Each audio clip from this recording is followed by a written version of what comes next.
when my sister lost her face. We were both 12. That day was stiflingly hot, a suffocating July afternoon, and we hid from the heat in our shack, a pile of old cardboard boxes nestled in the overgrown brush behind the house. We played store, using leaves as money. Then the boys came. Those little bastards had it out for us, just as we did for them. Once, they tore down our shack, and we sobbed as we rebuilt it, as if it were a fortress worth defending. Now one of them, the youngest, peeked inside, smirked, and left a smoking bottle at our feet. I hadn't yet understood what he'd done, and Christina just stared at the murky, grey smoke curling up from the bottle's mouth. I reached to throw the bottle away, but at that moment something exploded, hurling me against the shack's wall. My ears rang, and the world trembled like shattered glass. I looked at my hand, and saw that it was gone. In its place dangled a bloody stump with severed fingers, blood spurting in sickening bursts. Christina sat across from me. I knew it was her by her pink sweater, but her face was gone. Torn flesh, ripped open cheeks, blood-matted hair. No eyes left. One had sunk into the mess of meat and glass. The other had shriveled into a blackened pit.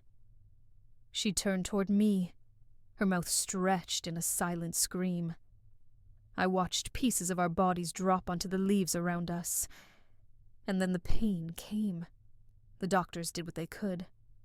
I kept part of my left arm, but my fingers were gone. I learned to write with my right hand. Christina wasn't as lucky. They saved one of her eyes, but her face was ruined forever.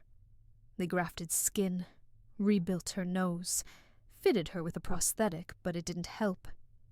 She was no longer a girl. Her childhood fear of the dark became an obsession. She couldn't sleep unless every inch of the room was lit. She feared darkness to the point of panic. We replaced the bulbs with the brightest ones we could find, but even that wasn't enough. She sat on her bed, head twitching, scanning the corners, the shadows under the furniture. She said something was there, that it moved, crept closer. Something with long, gnarled fingers and hollow pits where eyes should be. I tried to convince her it was just fear, but I caught myself avoiding the darkest corners. Sometimes, I thought, I saw something reaching out. Just a whisper of movement, like breath against glass. Then her vision started to fade. It left her slowly, like daylight dissolving into night. Medication didn't help. Surgery didn't help. The doctors said it wasn't physical. It was psychological. She had destroyed herself, staring at the horrors she imagined. When complete blindness took her, she lost her mind entirely. Christina screamed for days, screamed until her voice broke. They tied her to the bed, but she thrashed, fought, tried to smash her head against the wall. She said the shadows were closing in, that they weren't hiding anymore, that now they were everywhere, watching, breathing, their fingers sliding over her skin, wrapping around her throat. By the 3rd week she went silent, completely. They brought her home, but she wasn't my sister anymore. She sat still, didn't speak, didn't react. And then one night, she left. I found her in the morning. She had impaled her head on a knife lodged in the oil heater.